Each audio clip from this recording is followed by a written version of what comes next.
मैटलाबी प्यार chapter 126 Jain missing. Jain इस वक्त शहर से बहुत दूर निकल आई थी।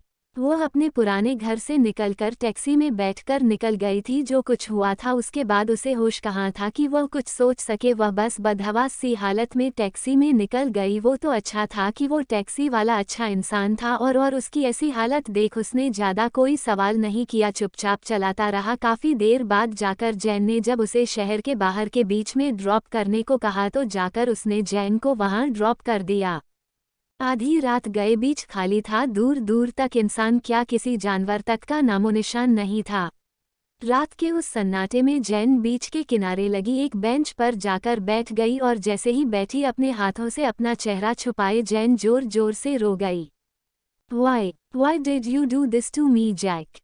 You broke my trust. You just broke me.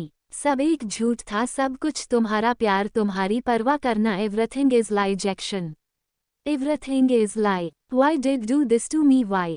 रात के उस सन्नाटे में जैन अपने हाथों से अपना चेहरा ढके जोर जोर से चिल्ला गई। आधी रात गए उस सन्नाटे पर उसका रोना ऐसा लग रहा था जैसे पूरा शहर उसके उस दर्द का, उस तकलीफ का गवाह हो। सन्नाटे में चीरती उसकी आवाज़ उस शांत माहौल को एक खलिश सी पैदा कर रही थी। जैन बहुत देर तक रोती रही। उसके अंदर जो भी था सारा गुबार उसने बाहर निकाल दिया। करीब घंटे भर तक वह जैक्सन का नाम लेकर चिल्लाते रही और जब एक हद के बाद थकी तो एकदम से खामोश होकर बैठ गई। तारानकन। जैन को टैक्सी में बैठकर गए 2 घंटे बीत गए पर जैन का अभी तक कुछ पता नहीं चला। जैक्सन ने पूरे शहर में जहां जहां पॉसिबल जगह थी सभी ढूंढ ली मगर कुछ पता नहीं चला। ऊपर से उसकी हालत देखकर वह इतना पैनिक हुआ पड़ा था कि उसकी जान जा रही थी।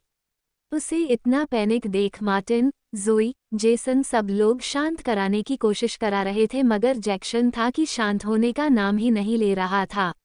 ऊपर से जैन का फ़ोन नहीं ऑफ था तो और भी ज़्यादा घबराहट हो रही थी। जैक्सन पागलों की तरह उसे ढूंढे ही जा रहा था कि उसे आथा की कॉल आ गई।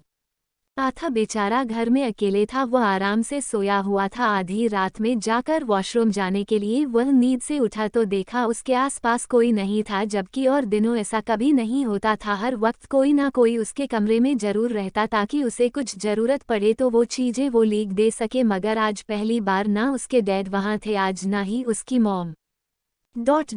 उन दोनों को इतनी रात गए गायब देखा था। उन्हें ढूंढता हुआ हॉल में आ गया मगर वहां आकर पता चला घर पर उसके मॉम एंड डैड में से कोई नहीं है। उसने वजह पूछनी चाहिए तो किसी को नहीं पता था, सबने बस यही कहा कि उसकी मॉम कहीं चली गई थी इसलिए उन्हें ढूंढने के लिए उसके डैड गए हैं। ऐसे में रात गए अपने मॉम डैड दोनों को गायब देखा था को कुछ समझ नहीं आया। उसने खुद ही पता लगाने के लिए जैक्सन का नंबर डायल कर दिया। Hello dada, where are you? Aatha ने फ़ोन रिसीव करते ही सवाल कर दिया। जैक्सन को समझ ही नहीं आया कि वो क्या जवाब दे और जवाब दे भी तो क्या कहे कि उसकी वजह से उसकी मॉम चले गई। वो बह इतनी रात गए अकेले, ऊपर से उसे कुछ हो जाने की सोच से उसके पूरे शरीर में सिरहन दौड़ गई। अर्थ my boy, what happened? Is everything all right? Are you all right? इतनी लेट में आथा का कॉल देख जैक्सन को आथा का ख्याल आया तो उसकी कॉल देख वह थोड़ा परेशान हो गया।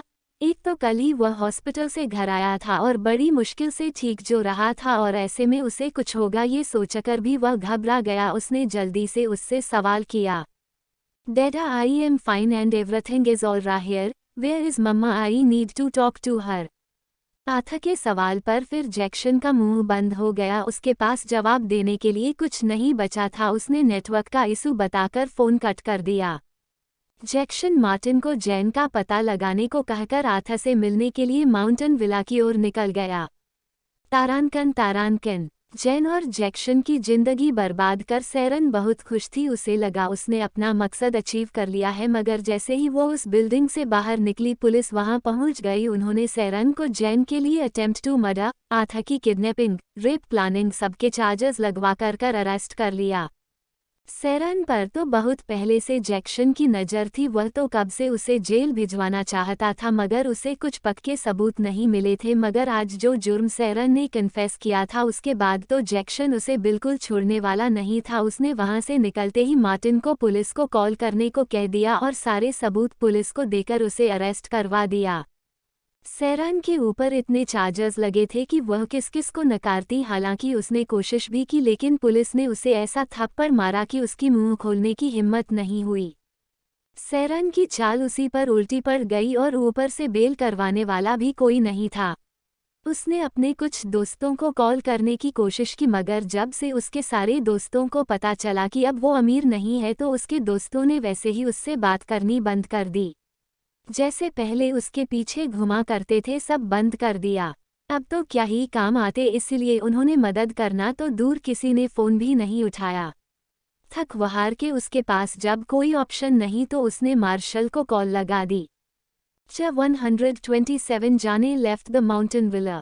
नेक्स्ट मॉर्निंग जैन बीच के किनारे लगे बेंच पर सोई हुई थी। मॉर्निंग वॉक करने आए लोगों की आवाज़ से उसकी नींद खुली तो वह हड़बड़ा कर उठ गई। जैन कल आधी रात तक रोने में ही थी। बड़ी मुश्किलों के बाद उसका रोना शांत भी हुआ, तो वह खामोशी में भी उसके आंसू बहे जा रहे थे। पता नहीं कितने घंटों तक वह उस हालत में थी और कब वहां बैठे बैठे उसकी आंख लग गई, पता ही नहीं चला। जैन जैसे उठी तो आसपास बहुत से लोग खड़े थे। लोग आते जाते उसकी तरफ देख बातें कर रहे थे। उन सबकी बातें सुन जैन वहां से उठकर दूसरी तरफ चले गई। जैन ने अपने हाथ में पहनी वॉच की तरफ देखा तो सुबह के 7 बजा रही थी। घड़ी की तरफ देख जैन को आथा की याद आ गई। उसने कॉल करने के लिए अपने पर्स से फ़ोन निकाला, मगर उसे ऑन करते करते उसके साथ रुक गए। वह फ़ोन को वापस अपने बैग में डालकर टैक्सी में जाकर बैठ गए। उधर माउंटेन विला में जैक्सन रात भर से परेशान था। वह आथा की वजह से वहां आ तो गया, मगर उसका पूरा ध्यान जैन पर ही था। पूरी रात उसने आथा के कमरे के चक्कर काट काट कर बिता दी थी और अभी भी वह आथा की वजह से थोड़ा शांत हुआ था, ताकि उसे कोई शक ना हो। एक तो वह पहले से उससे झूठ बोल चुका था, क्योंकि सुबह उठते ही आथा का पहला सवाल मॉम कहाँ है ही था। वह उसे क्या जवाब देता, इसलिए उसे झूठ बोलना पड़ा कि जैन जोई के घर गई है। फिर भी आथा पूछे जा रहा था कि जैन कब आएगी, कितने बजे आएगी। सुबह उठने से लेकर वह अभी तक 10 बार सवाल कर चुका था, पर जैक्सन के पास उसके सवालों का कोई जवाब नहीं था। जैक्सन को पता होता तो वह बताता, उसे तो खुद पता नहीं था कि जैन कब आएगी। यहाँ तक कि उसे तो ये डर सता रहा था कि जैन आएगी भी या नहीं। ऊपर से अभी तक जैन का कुछ पता भी नहीं चला था। सब जैन को ढूंढ रहे थे, मार्टिन, जोई, जेसन, यहाँ तक कि जैक्सन ने पर्सनल सिक्योरिटी को भी जैन को ढूंढने में लगा दिया था, मगर जैन का अभी तक कोई पता नहीं था।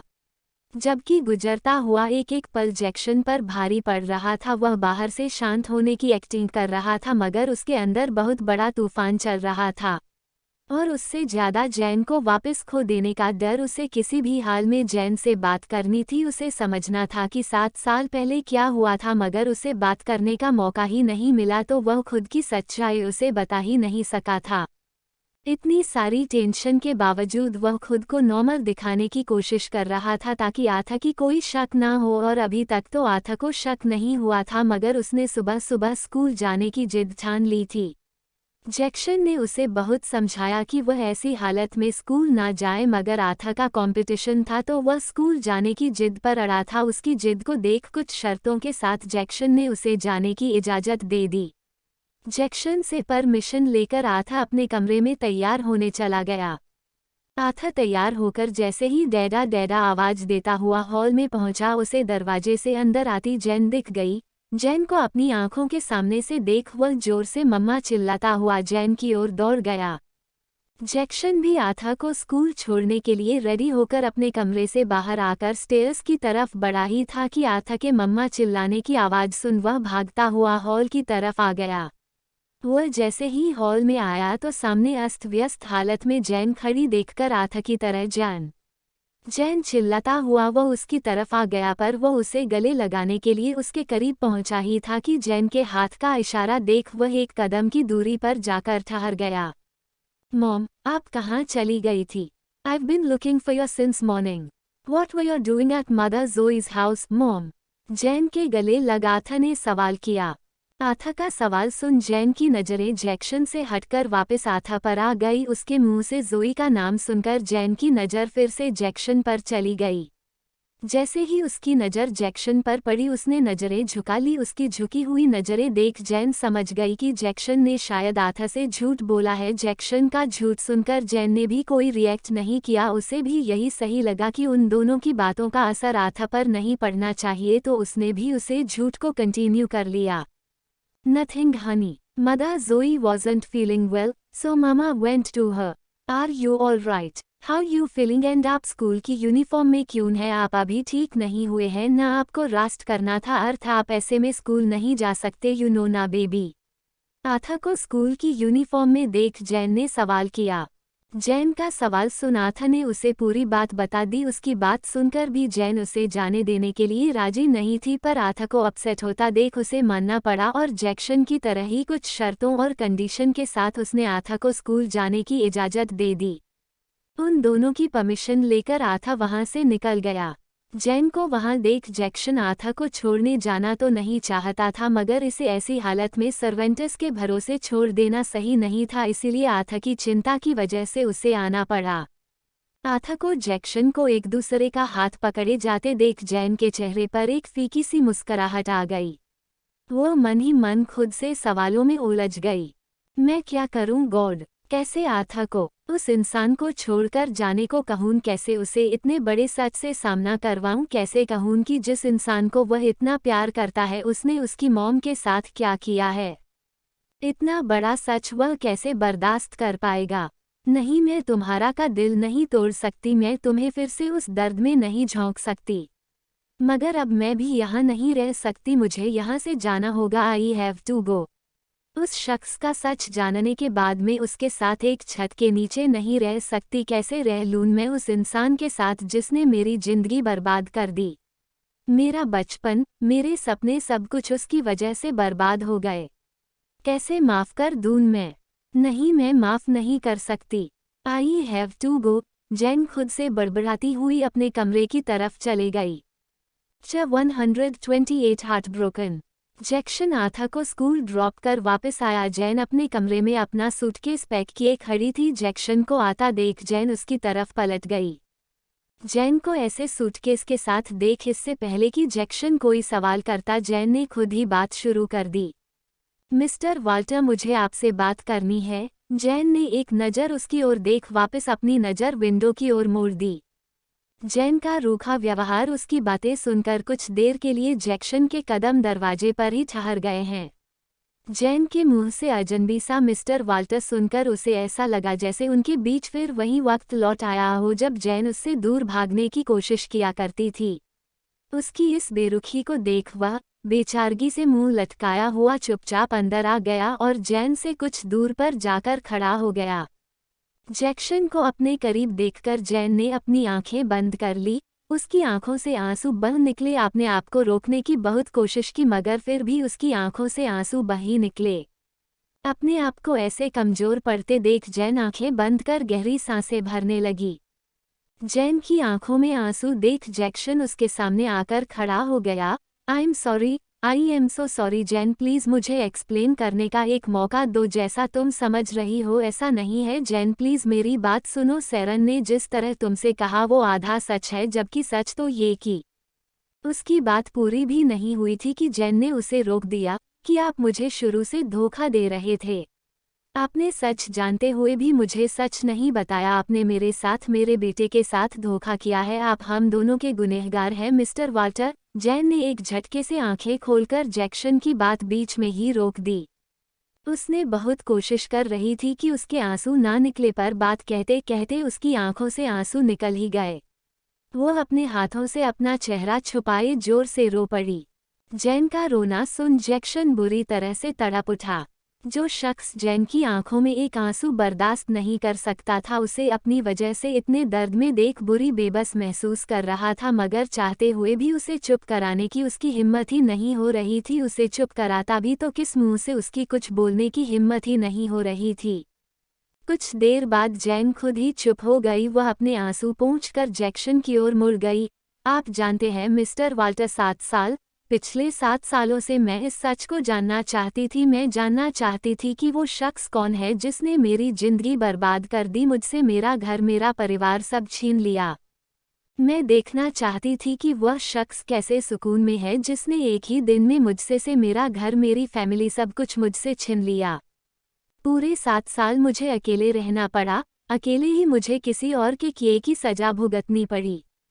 आप जानते हैं, अक्सर मैं खुद से यही सवाल करती थी कि मेरा कसूर क्या था, मेरी क्या गलती थी, मुझे किस बात की सजा दी गई थी, क्यों उस इंसान ने मेरे साथ ऐसा किया। पर मेरे पास कोई जवाब नहीं था। मैं सिर्फ 18 साल की थी उस वक्त जब मुझसे मेरा सब कुछ छीन लिया गया।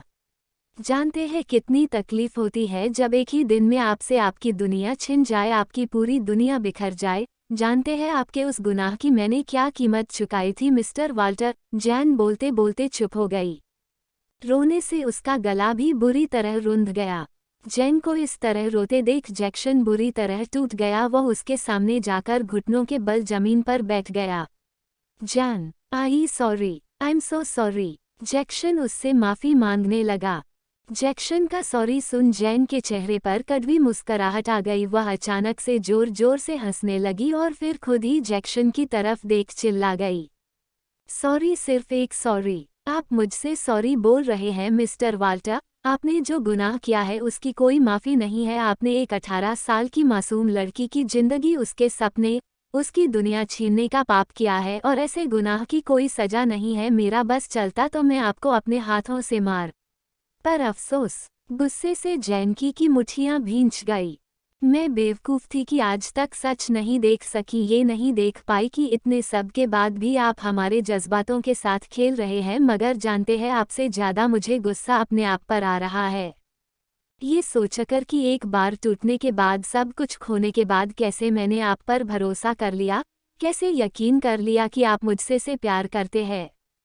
कैसे मैं सच नहीं देख पाई कि आपके एक नहीं अनेक चेहरे हैं। एक तरफ आपने अनजान बनकर मेरे और मेरे बेटे की मदद कर रहे थे ताकि हमारे करीब आए। प्यार तो सिर्फ एक बहाना था, सच तो ये था कि आप सिर्फ अपने गुनाहों के बोझ को कम कर रहे थे और मैं बेवकूफ़ समझ बैठी कि आप मुझसे प्यार करते हैं। जबकि आपने तो सिर्फ मेरा रेप नहीं किया बल्कि मेरे दिल, मेरे जज्बातों का, मेरे विश्वासों के साथ, सबके साथ खिलवाड़ किया है। और अब आप यहाँ खड़े होकर आज 7 सालों बाद कह रहे हैं कि मैं आपको माफ़ कर दूँ। बताइए किस किस बात के लिए माफ़ करूँ? 7 साल पहले मेरे साथ जबरदस्ती करने के लिए, या फिर मेरी जिंदगी नर्क बनाने के लिए, या फिर मेरे परिवार को मुझसे दूर करने के लिए, या फिर आप माफ़ी मांगने आए इस बात के लिए कि आप मेरी लाइफ में दोबारा आए और फिर मेरे जज्बातों के साथ खेलने का आपको मौका मिला? किस किस गुनाह की माफ़ी मांगेंगे आप? जाइए, अपनी माफ़ी अपने पास रखिए मिस्टर वाल्टर, क्योंकि मैं आपको कभी माफ़ नहीं करूँगी। कैसे मैं आपको माफ़ कर दूँ? आपको बताए मुझे, क्या आप माफ़ कर पाएंगे कभी खुद को? प्रश्नवाचक चिन्ह। मिस्टर वाल्टर, जो आपने किया है उसकी कोई माफ़ी नहीं है और नहीं मैं कभी आपको माफ़ कर पाऊंगी, इसलिए अपनी माफ़ी अपने पास रखिए। मैं सिर्फ यहाँ अपना सामान वापस ले जाने आई हूँ क्योंकि अब मेरा यहाँ रहना पॉसिबल नहीं है। और अगर आप मेरी थोड़ी सी भी इज्जत करते हैं तो प्लीज़ आप नहीं मुझे रुकने के लिए मत कहिए, क्योंकि मैं एक बार के लिए सब भुलाकर रहने की कोशिश कर भी लूँ तो मैं दिल से कभी आपको माफ़ नहीं कर पाऊंगी, इसलिए प्लीज़ मुझे जाने दीजिए। जैन का जाने का सुनकर जैक्सन नीचे से उठकर खड़ा हो गया।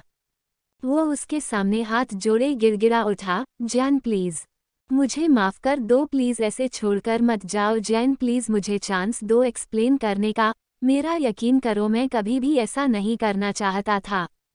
उस रात जो कुछ नहीं हुआ था वो नशे की हालत में हुआ था। मुझे ड्रग दिया गया था और मैं होश में नहीं था। मेरा तो खुद पर कंट्रोल ही नहीं था, वरना मैं कभी नहीं किसी के साथ ऐसा नहीं करता। जैन बिलीव मी, मैंने कभी ऐसा नहीं चाहा था। इनफैक्ट मैं पिछले 7 सालों से अपने किए की माफ़ी मांगने के लिए तुम्हें ढूंढ रहा था, मगर मैं नहीं जानता था कि तुम कौन थी, कहाँ रहती थी, यहाँ तक कि उस रात क्या हुआ था मुझे पूरी तरह याद भी नहीं था। मुझे बस इतना याद था कि अगली सुबह मैं हॉस्पिटल में उठा, जैक्सन ने एक्सप्लेन किया। जैक्सन की सच्चाई ने जैन को कश्मकश में डाल दिया। उसे समझ ही नहीं आया कि वह क्या फैसला ले। जब 129 she decided to leave him. Jackson की बातें सुनने के जैन कश्मकश में थी। बहुत देर तक वो खामोशी के साथ उसकी बातें सुनती रही, उसने कुछ कहा नहीं। जैन की ये खामोशी देख जैक्शन परेशान था। उसके मन में यही चल रहा था कि जैन का क्या फैसला है, वह माफ करेगी भी या नहीं, अभी कुछ पता नहीं था।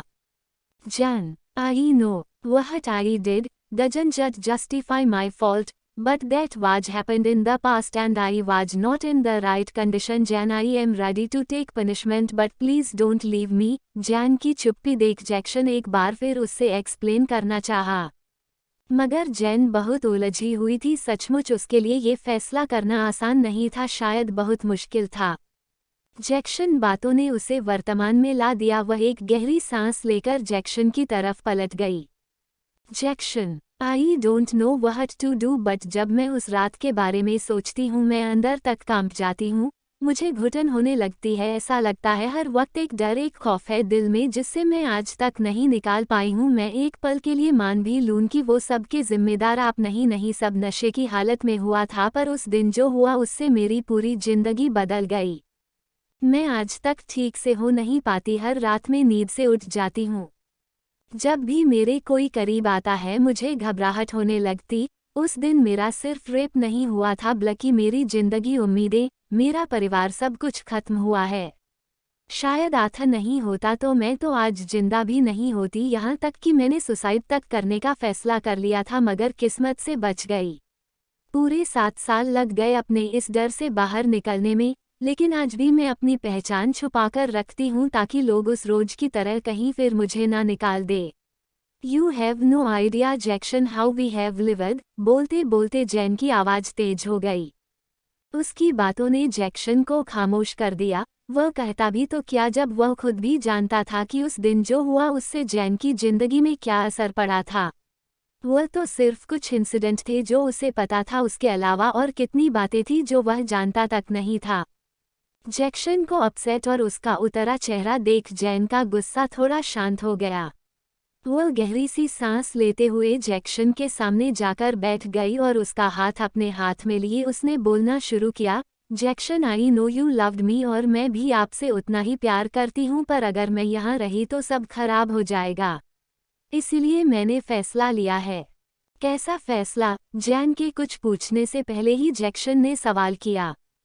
आई want to leave this city, in fact मैं इस शहर से, इस कंट्री से बाहर जाना चाहती हूँ। जैक्शन, ऐसा नहीं है कि ये सब मैं आपकी वजह से कर रही हूँ।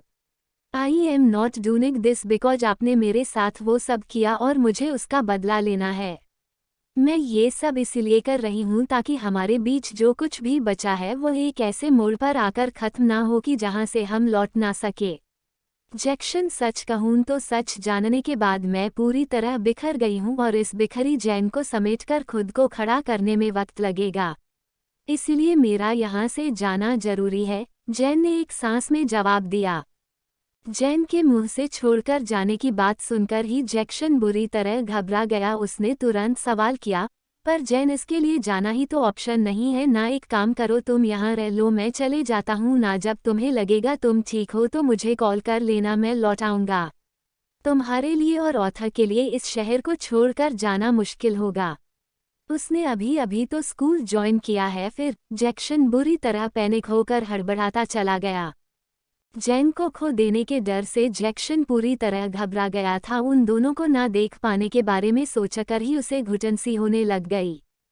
जैक्शन को इतना परेशान देख जैन ने उसके हाथों को अपने हाथ में ले लिया। Jack, please don't do this, अगर आप ऐसा करेंगे तो मेरे लिए फैसला करना मुश्किल हो जाएगा। जैक, मेरा यहाँ से जाने का फैसला आसान नहीं है, पर अगर मैं यहाँ रुक गई तो मैं कभी खुद को जोड़ नहीं पाऊंगी। मुझे इस सब से बाहर निकलने के लिए वक्त की ज़रूरत है और सबसे बड़ी बात, मुझे खुद को भी वक्त देना है। सालों पहले छोड़े हुए अपने उन सपनों को मुझे पूरा करना है ताकि डैड की कंपनी को संभाल सकूं। जैन बोलते हुए जैक्शन की तरफ देखने लगी। जैक्शन को खामोशी से सुनते देख उसने वापस से अपनी बात जारी रखी। Jack, I want to continue my studies and उसके लिए मुझे बिजनेस स्कूल ऑफ लंदन जाना होगा। दरअसल मैं ये आपको पहले ही बताना चाहती थी कि मैं अपनी स्टडी वापस कंटिन्यू करना चाहती हूँ बट कर नहीं पाई। मैं नहीं जानती थी सच्चाई इस तरह बाहर आएगी, लेकिन अब जब ये सब कुछ हो चुका है और सच्चाई हम दोनों के सामने है तो एक सच ये भी है कि मुझे वक्त की ज़रूरत है और साथ ही मुझे अपनी स्टडी भी कंटिन्यू करनी है। एक्चुअली डैड की डेथ के बाद मैंने अप्लाई किया था, तब मैं नहीं जानती थी कि अप्रूव हो जाएगा। अब जब हो गया है तो मेरे पास एक अच्छा मौका है और मैं इसे खोना नहीं चाहती। जैन ने आखिर शब्द जैक्सन की ओर देखते हुए कहा। जैन के शहर छोड़ने का सोचकर ही उसका बुरा हाल था, उस पर से उसके 3 साल के लिए लंदन जाने के फैसले ने जैक्सन को बुरी तरह हिलाकर रख दिया। पर उसने एक बार भी जाहिर नहीं होने दिया कि वो उसके इस फैसले से कितना डरा हुआ था। जैन की खुशी का सोचकर वह चुप हो गया। अब मैं तुम्हें नहीं रोकूंगा, बट प्रॉमिस मी जब तुम्हारा मन शांत हो, तुम वापस आना चाहो, तुम लौट आओगी। तुम मुझसे और ऑथर से रिश्ता खत्म नहीं करोगी। एक लंबी खामोशी के बाद जैक्सन ने कहा। आई प्रॉमिस जैक्सन, ऐसा कुछ नहीं होगा। 3 साल बाद मैं वापस आपके पास और आथा के पास लौट आऊंगी। आई promise you and thank you for understanding me, Jain ने प्रॉमिस करते हुए कहा। जैन की बात सुन जैक के चेहरे पर एक फीकी सी मुस्कुराहट आ गई और उसने जैन को गले से लगा लिया। जैन के इस हग पर जैन ने भी कुछ नहीं किया, उल्टा सुकून ने उसने जैक्सन के कंधे पर अपना सिर रख दिया। Chapter 133 years promise. 3 years later, London के फेमस फैशन हाउस के अंदर हलचल मची हुई थी। सब लोग अपने काम में उलझे हुए थे। आधे घंटे में वर्ल्ड का सबसे बड़ा फैशन शो स्टार्ट होने वाला था और अब तक उनकी डिजाइनर वहां मौजूद नहीं थी। हैरिस, जो कि उस फैशन हाउस का ऑर्गेनाइजर था, वह एक नंबर पर पिछले आधे घंटे से कॉल ट्राई किए जा रहा था, पर सामने से कोई फ़ोन ही नहीं उठा रहा था। सामने से कॉल रिसीव न होते देख वह अपनी फ्रस्ट्रेशन निकालते हुए उसने कम से कम 11-20 बार उस नंबर को डायल कर दिया। उसकी किस्मत कहे या फिर सामने वाले की फुर्सत की एक लंबी सी रिंग के बाद इस बार सामने से फ़ोन रिसीव हो गया और एक प्यारी सी आवाज़ स्पीकर पर गूंज उठी। Hello Harris. What Harris? Jain, मैं तुम्हें सुबह से कॉल कर कर के परेशान हूँ, तुम हो कहाँ? What's going on baby? You know ना, आज हमारा सबसे बड़ा शो है और तुम अब तक यहाँ नहीं हो। तुम क्या हमारी कंपनी को डुबाना चाहती हो? जैन, तुम भी इस कंपनी की डिजाइनर होने के साथ होना हो, ये तो याद है ना तुम्हें? हैरिस ने नॉन स्टॉप बोलते हुए कहा तो दूसरी तरफ से जैन ने उसे रोक दिया। ओह रिलैक्स हैरिस, मुझे सब पता है एंड डोंट वरी, सब रेडी है और मैं 2 मिनट में पहुंच रही हूँ। तुम मॉडल्स को रेडी रखो, I am coming in a 2 minute. L Jain ने सीधे 2 मिनट्स में पहुंचने को कहकर कॉल कट कर दिया। जैन हैरिस का कॉल डिस्कनेक्ट कर यू टर्न लेने ही वाली थी, एक बार फिर से उसका फ़ोन बज गया। कॉल की रिंगटोन सुनते ही जैन व्हाट दी कहते हुए कॉल कट करने के लिए सामने रखी फ़ोन की स्क्रीन की तरफ मुड़ी ही थी कि स्क्रीन पर फ्लैश होता नाम देख उसके हाथ रुक गए। हाय हनी, जैन ने झट से कॉल रिसीव करते हुए जवाब दिया। हाय ब्यूटीफुल मॉमी, दूसरी ओर से एक प्यारी सी आवाज़ गूंजी। दूसरी तरफ से आती ऑथा की प्यारी आवाज़ सुन जैन के चेहरे पर एक प्यारी सी मुस्कुराहट आ गई। Did you miss me Honey? Jane ने प्यार से मुस्कराते हुए पूछा, ऐसे जैसे कि उसकी एक मुस्कुराहट पर पिछले 3 सालों का प्यार उमड़ आया हो। या I miss you so much mom, and dad ने भी आपको बहुत मिस किया। जैन के सवाल पर उसने जवाब दिया। जैन ने जैसे ही डैड शब्द सुना उसके दिल की धड़कनें तेज हो गई। पिछले 3 सालों से जैन ने जैक्सन से बात नहीं की थी। हालांकि ऑथा से उसकी सारी खबर उसे मिल जाती थी, पर खुद से इन पिछले 3 सालों में उसने एक बार भी बात नहीं की थी। शुरू में जैक्सन ने उसे कई बार कॉल किए थे, पर उसने नहीं रिसीव किए और कुछ वक्त बाद उसने भी कॉल करने बंद कर दिए। वो दिन था और आज का दिन था, तब से उसने कभी उसे कॉल नहीं किया। ऐसा नहीं था उसने उसे मिस नहीं किया था, पर जैक्सन से बात करने की हिम्मत नहीं थी। उस शहर को छोड़कर आने के बाद जैक्सन के बिना अपने आप को खड़ा करना उसके लिए बहुत मुश्किल था और इस दौरान कई बार उसने खुद को कमज़ोर भी फील किया, मगर हर बार उससे बात करके खुद को और कमज़ोर कर देने के डर ने उसे हमेशा रोक लिया। Mom miss you too honey, Jane ने एक पल की खामोशी के बाद जवाब दिया। जैन के जवाब ने एक बार फिर ऑथा के चेहरे पर मायूसी ला दी और साथ ही ड्राइवर सीट पर बैठे जैक्सन के चेहरे भी मायूसी छा गई। जैक्सन को अपसेट होता देख ऑथा ने उसके हाथों पर अपना हाथ रख दिया। इट्स ऑफ डेड, उसने धीरे से कहा तो जवाब में जैक्सन हल्का सा मुस्करा दिया। मॉम आप कब वापस आ रही है? आपने कहा था आप 3 साल बाद वापस लौट आएंगी, क्या आप अब वापस नहीं आ रही है? जैक्सन को अपसेट होता ऑथा ने बात पलटते हुए सवाल किया। पर ऑथा के उस सवाल ने जैन को एक बार फिर खामोश कर दिया। अर्थ मम्मा नीड्स सम टाइम। ऑथा के सवाल पर एक खामोशी के बाद जैन ने जवाब दिया। जैन ने जैसे ही जवाब दिया उसके जवाब से ऑथा को गुस्सा आ गया। वह तुरंत झल्लाते हुए बोला, हाउ मच मम्मा? क्या अब आपको मेरी और डैड की जरूरत नहीं है? ऑथा की आंखों से आंसू आ गए। पिछले 3 सालों से उन दोनों के बीच वह बेचारा बिना वजह पिस रहा था, बिना किसी गलती के वह जैन से दूर था, यहाँ तक कि उसे तो जैन के जाने की असल वजह तक नहीं पता थी।